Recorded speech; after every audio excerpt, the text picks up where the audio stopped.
What's up, guys? This is Andy Huling. So welcome back to the Huling Sports Report. Today I'm going to tell you a couple things that are going on in sports, but we're going to start out with Manchester City and their record-breaking run that they've made this season.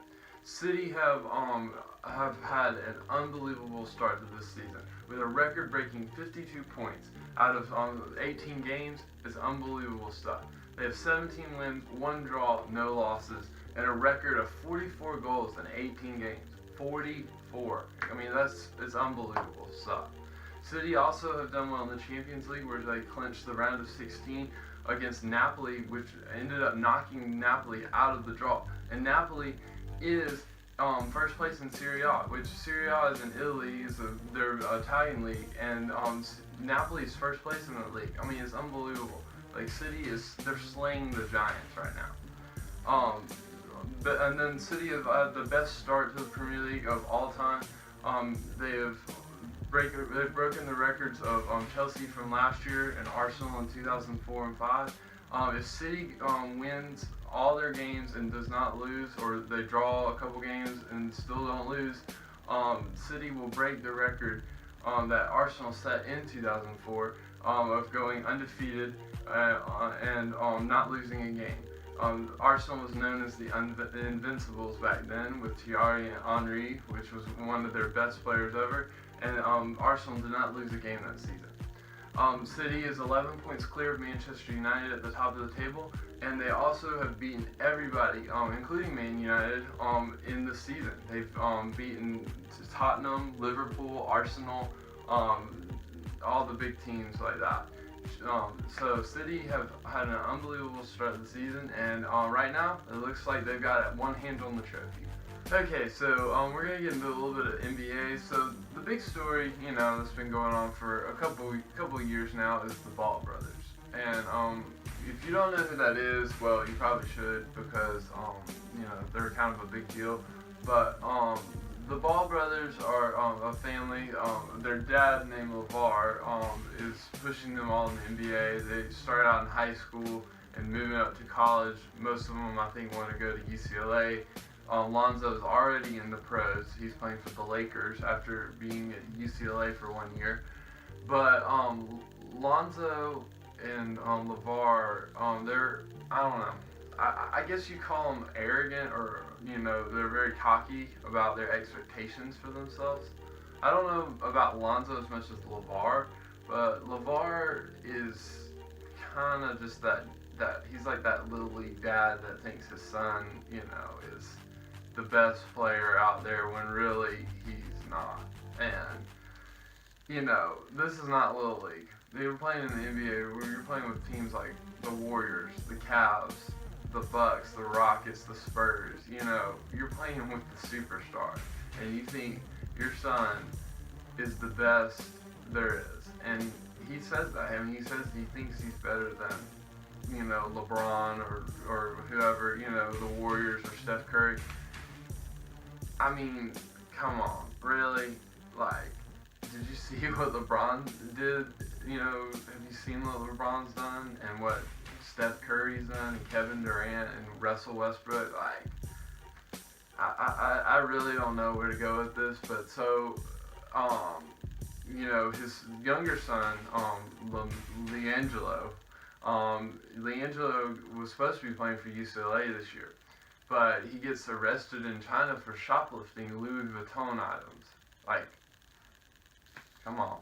So now they basically feel like they're, outcasts. Well, I mean, call it what you want, but they end up going to Lithuania, and they're going to play Lithuanian basketball, so they can basically come back here and play pro. Like, nice parenting, LeVar, nice parenting. Like, we're going to go to Europe, to one of, like, the poorest countries ever, and play basketball.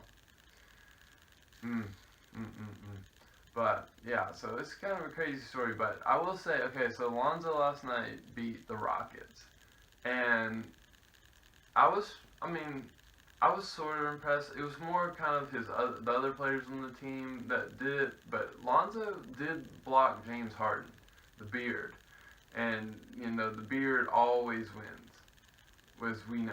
But Lonzo did pretty good, so I think he's getting better. It's just going to take time, but I still don't think he's going to be better than any of them. Okay, so in college football, we had the early signing day, which was very debated about among coaches if they should even do this. But I really think it's a good idea that these guys can just go ahead and commit and get practicing with their teams and just get into the system. Nick Saban was against it, as he's always against everything that ever comes out in the college football world. He just wants to do it his way, so you know how it is. But basically, some notable teams that got top recruits were Ohio State, Texas, Georgia, Ohio State, and of course Alabama. Auburn had a good class this year. They got in a big quarterback this year who Gus says is like looks like Cam Newton. His name's Joey Gatewood. Very, very highly recommended quarterback. Also, Auburn got in one of the best running backs in Alabama. His name's Asa Martin. He'll be a very top big recruit in there. Alabama brought in the number one center, or not number one cornerback, not center, excuse me. And also, Bama had a couple other top recruits. I think they got the number one athlete, I believe.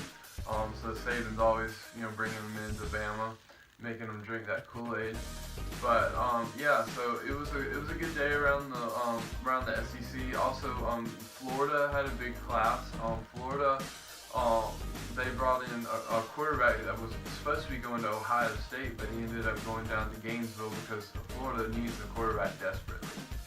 Also, another big school that brought in teams of people was Georgia. Georgia actually has the number one recruiting class right now, and Kirby Smart is bringing in a top-notch recruiting class, including Dalvin Cook's brother, James Cook.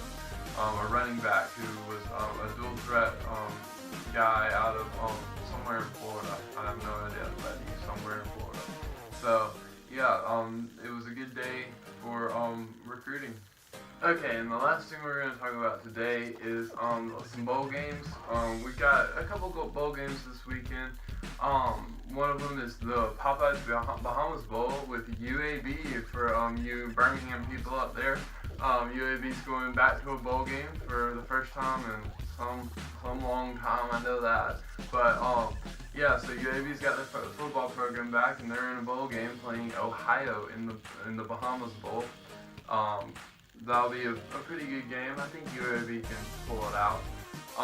We've also got the Gasparilla Bowl. What a name! I mean, wow.